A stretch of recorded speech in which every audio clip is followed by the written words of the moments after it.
আসসালামু আলাইকুম everyone, welcome back to tech এভিস। সো আজকে আমরা কথা বলবো ইলাস্ট্রেটরের সবচেয়ে গুরুত্বপূর্ণ একটা টপিক নিয়ে, সেটা হলো কম্বাইনিং অবজেক্টস। তো আশা করি আপনারা সবাই ভালো আছেন। তো আমি শুরু করি আজকে। তো আমি প্রথমেই শুরু করব দুইটা এর নিয়ে, এলিপস নিয়ে। তো একটা এলিপস নিলাম আমি। তো এটাকে ধরেন আমি কালার দিলাম, এটা পিঙ্কিশ না, এটা একটু বেশি লাইট হয়ে যাচ্ছে, তো এইটা দিলাম আমি, ঠিক আছে। তো এইটা দিলাম। তো এর আগে আপনাদের কিছু বলার আগে আমি আপনাদেরকে আরেকটা জিনিস শেখাতে চাই, সেটা হলো কীভাবে ইলাস্ট্রেটর কপি করতে হয়। তো আপনি চাইলে এটাকে Ctrl+C Ctrl+V দিতে পারেন, কপি হয়ে যাবে। তো এইটা দেখেন সেটার উপরে থাকবে, ঠিক আছে। তো আপনি চাইলে আরেকভাবে কপি করতে পারেন। আমি আন্ডু দিলাম। তো এখান থেকে এটাকে চাপ দিয়ে অল্ট প্রেস করে আপনি মাউসের লেফট ক্লিক ধরে ড্র্যাগ করলে দেখতে পাচ্ছেন আপনি এটাকে কপি করতে পারছেন। ভালো না? খুবই মজার একটা জিনিস, খুবই মজার একটা জিনিস, তাই না? তো এই যে দেখেন এখানে আপনার এটা যদি আমি এখানে ফিলটা রিমুভ করে দিই, তাহলে দেখবেন, সরি আমি ফিলটা না, আমি হলো ভুলে স্ট্রোকটা রিমুভ করে দিয়েছি। তো আমি ফিলটা রিমুভ করছি। তো ফিলটা রিমুভ করলে দেখতে পাবেন যে সবসময় এটা এটার উপরে থাকছে, ঠিক আছে। তো এইটাকে আমি 6 পিটে দিয়ে দিই। তো এইটাকে আমি 6 পিটে দিয়ে দিলাম। তো দেখতে পাচ্ছেন সবসময় এই অবজেক্টটা উপরে থাকতেছে। আপনি যে অবজেক্টটা কপি করে নতুন বানাচ্ছেন সেই অবজেক্টটা উপরে রয়ে যাচ্ছে, ঠিক আছে। তো আমি শিফট চাপ দিয়ে আনলাম। তো Ctrl+Z দিয়ে দিলাম আমি আবার।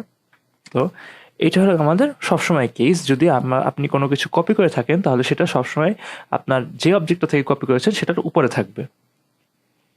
তো আমি এখন আমার ইলাস্ট্রেটরের সবচেয়ে ইন্টারেস্টিং এবং সবচেয়ে গুরুত্বপূর্ণ একটা টপিক দেখাবো, সেটা হলো পাথফাইন্ডার টুল। তো আমি পাথফাইন্ডার টুলটা কোথায় পাবো?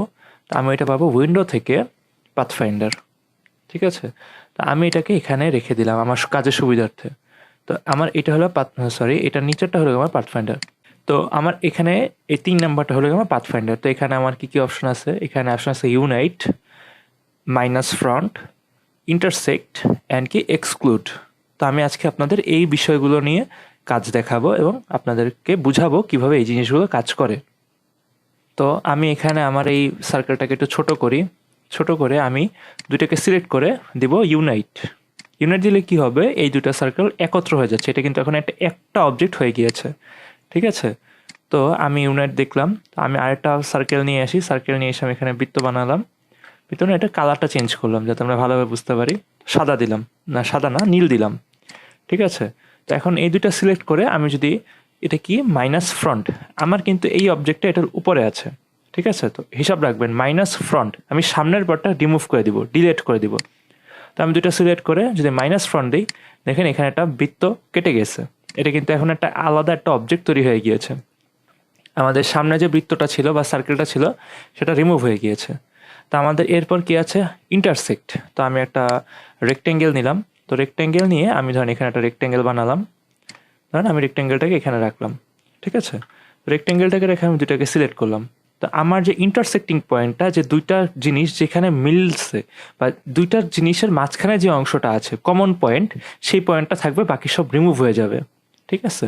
তো এটা আমি চাপ দিলাম। দেখেন আমাদের দুইটা জিনিসের মাঝখানে যে ইন্টারসেক্টিং পয়েন্ট যেটা আছে সেটাই শুধু রয়ে গেছে, বাকি সব কিছু রিমুভ হয়ে গিয়েছে। তো আমি Ctrl+Z দিয়ে আমি ব্যাক করলাম।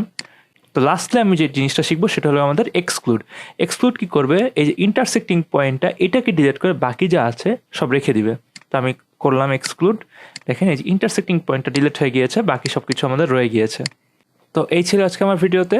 তো আশা করি সবাই ভালো থাকবেন। আসসালামু আলাইকুম and subscribe to my channel, don't forget that. তো আরও কন্টেন্ট নিয়ে আমি সামনে আসছি। তো ভালো থাকবেন আপনারা। আরও নতুন নতুন অনেক কিছু শিখাবো। আশা করি সবাই ভালো থাকবেন, সবাই আমার সাথে থাকবেন। আসসালামু আলাইকুম।